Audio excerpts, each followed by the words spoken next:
又係我 A 級黃永森同大家見面嘅時間啦。今集咧就想同大家繼續講下嚴明熙嘅。嚴明熙較早之前咧就出席咗舞火龍嘅活動咧，做嘉賓之外咧，仲要舞埋火龍喎。到底呢樣嘢對佢有啲咩好處呢？嗱，今集咧我就請到一位玄學家黃天生師傅咧，就同大家解答一下。嗱，佢去舞火龍，到底對佢有啲咩好處呢？嚴明熙個命玄機係啲乜嘢呢？又係廣告時間啦！我 A 級黃永森咧就會喺10月19號晚上嘅6點至10點咧，連同我哋一班中年好聲音2嘅歌手啦，同埋一班新加坡過嚟嘅歌手同場以歌會友去交流嘅。咁呢一晚呢，就係一個交流嘅晚宴嚟嘅喎。如果有興趣嘅話呢，就可以聯絡我買飛參加噶。呢個香港同新加坡兩地歌手嘅交流活動呢，大家記得千祈唔好錯過咯。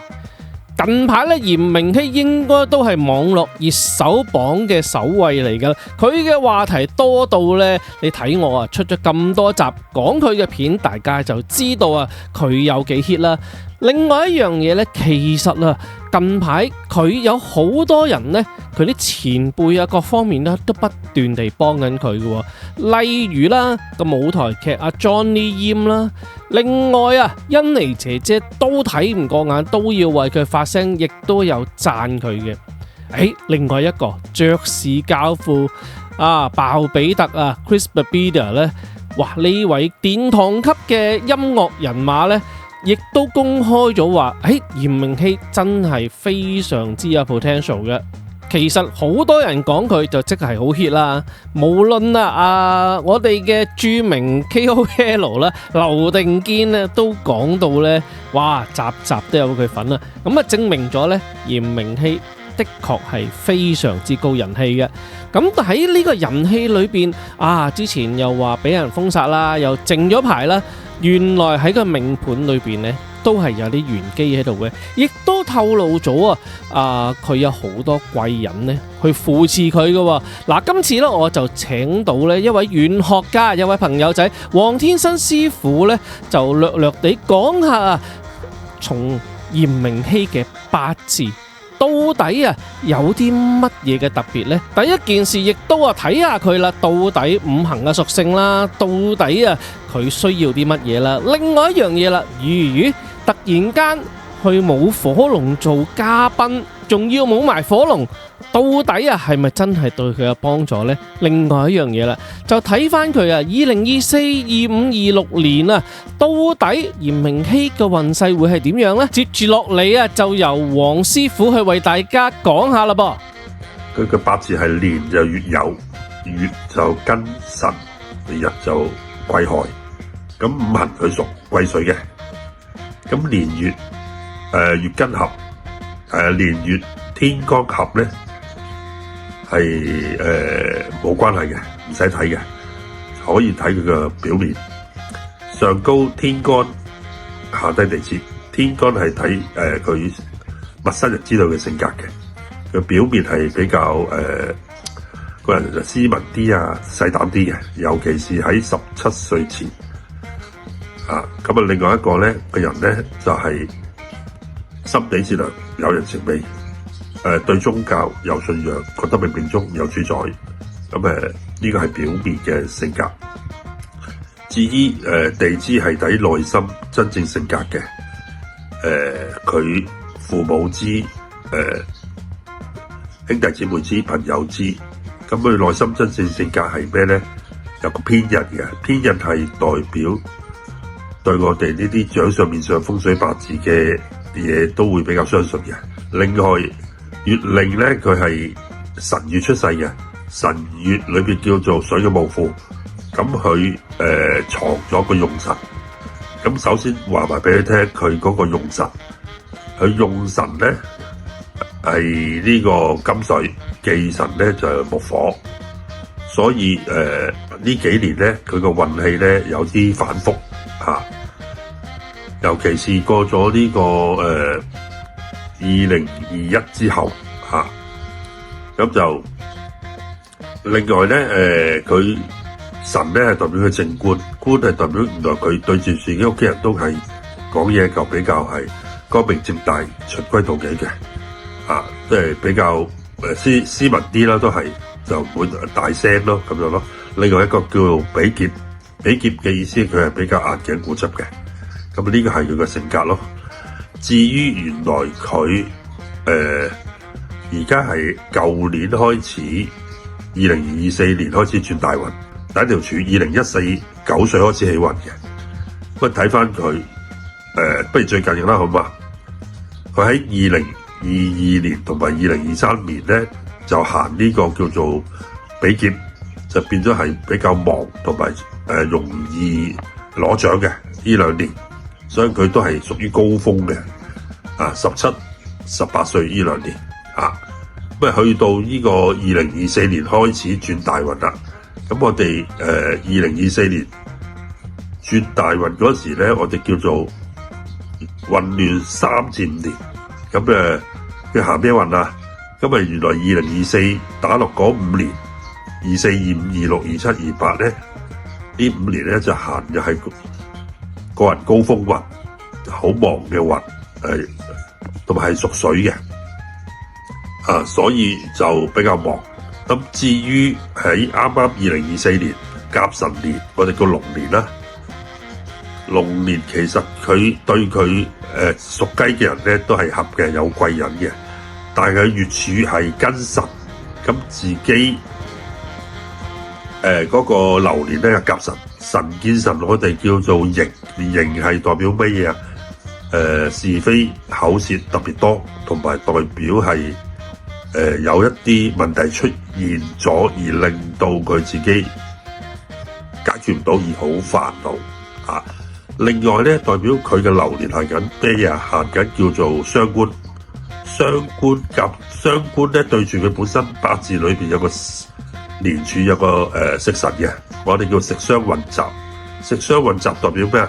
思想混亂、情緒混亂、感情混亂都會有少少我哋嘅佢叫做情緒唔穩定嘅問題出現咗嘅所以變咗佢喺2024年嗰時咧開始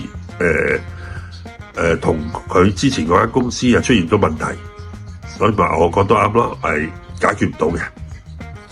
至於今年咧，我哋叫月字，月字佢行食神，情緒就好翻啲，但係都係代表佢行咩咧？想做思想投資得財，想做生意點知財思想係食神咧係屬於木財係屬於火，木火係佢嘅忌神所以今年咧佢都係普普通通因為係食神有保守嘅。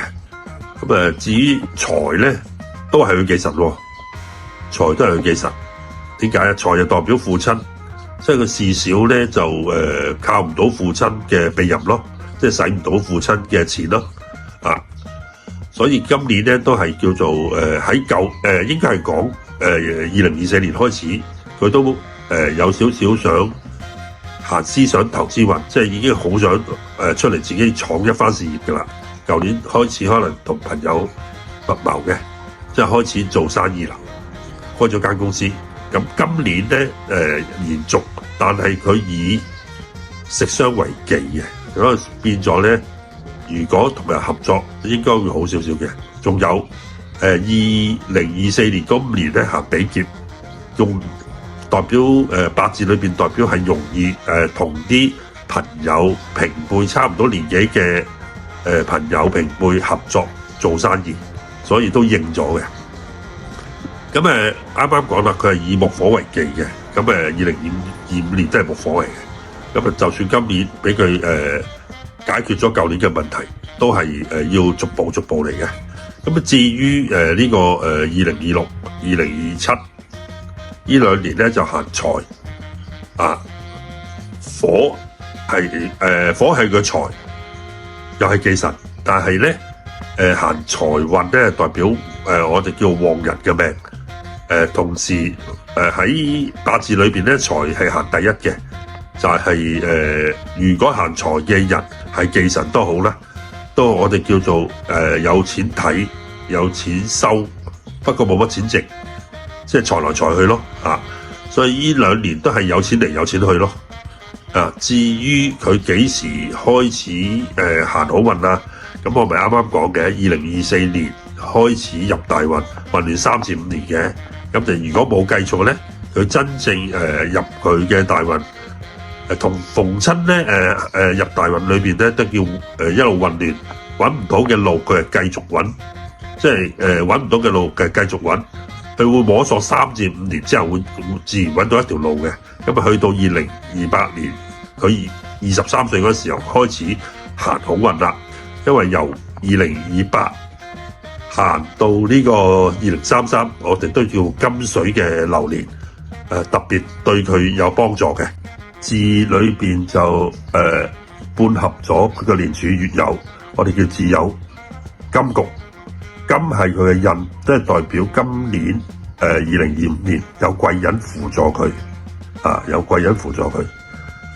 變咗就好啲，用神咧係呢個金水，忌神係木火，所以呢幾年都係啱啱我講啦，混亂3至5年，去到2028開始就佢嘅好運嘅開始啦。就咁使6條柱裏邊，佢係五行裏邊係欠火嘅，欠火咁點樣可以補翻啲火咧？所以可能咧佢有風水師教佢。不如去接觸多啲譬如冇火龍咁佢落咗大坑嗰度就補啲火咯。其實屋企嘅風水都可以補翻啲火俾佢嘅，就喺屋企嘅啱方向嘅地方加強啲火嘅風水用品就可以補翻啲火噶啦。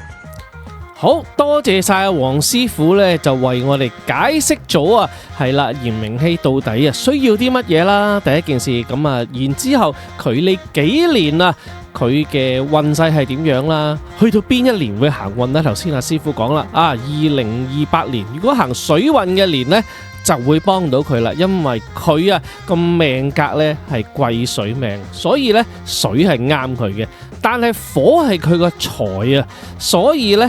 係所以佢落去呢，冇火龍嗰度呢，亦都係可以幫助到佢嘅。咁師傅都講啦，2024、25年佢都有貴人幫助嘅。所以頭先我講咁多樂壇嘅前輩啦、名人啦，都相繼為佢發聲去幫佢手呢啲就係佐證。嚴明熙喺呢幾年裏邊，雖然都係仲係摸索嘅階段，不過佢仲後生，冇所謂咁其實俾自己進步多幾年，然之後真係升上一線天后級，哇！火拍住鄭秀文陳慧琳嗰啲咁嘅 grade 咧，哇！相信前途無可限量不過睇翻2024年呢，對於嚴明熙嚟講又真係唔係一個順暢嘅年份嚟嘅，亦都呢見到佢當陣時都有啲落淚唔開心咁樣呢，係啦，都有啲情緒嘅起伏嘅。咁當然有一班支持粉喺度俾啲掌聲你哋自己先，係啦，不斷地支持緊佢，默默地守護佢令到佢更加喺2025年嘅下半年呢走出呢個陰霾，可以係啦，重新再覓一個新天地嘅，唔止一班支持粉添啦。例如我哋呢啲咁嘅 YouTuber， 好多人都為嚴明熙發聲嘅，而我亦都非常之睇好佢啦。我對於一啲有實力嘅樂壇歌手呢，亦都係相當支持嘅。最後講翻一句啦，玄學就非精密科學嘅，咁節目嘅內容呢就僅供參考嘅啫。節目嚟到呢度呢，最後我都要同大家呼籲一下咧，記得 subscribe 我個 channel 啦。我希望盡快達到1萬嘅訂閱者大關額，亦都希望如果你哋有機會嘅話 ，Super Chat 我啦，又或者熒幕左下角嘅 PayMe 亦都可以贊助呢個 channel 嘅。熒幕嘅右上角有我嘅 IG channel 嘅，記得 follow 埋佢，我都係要人噶。如果呢條片覺得好嘅話，記得 comment、like and share。下集再見啦，拜拜。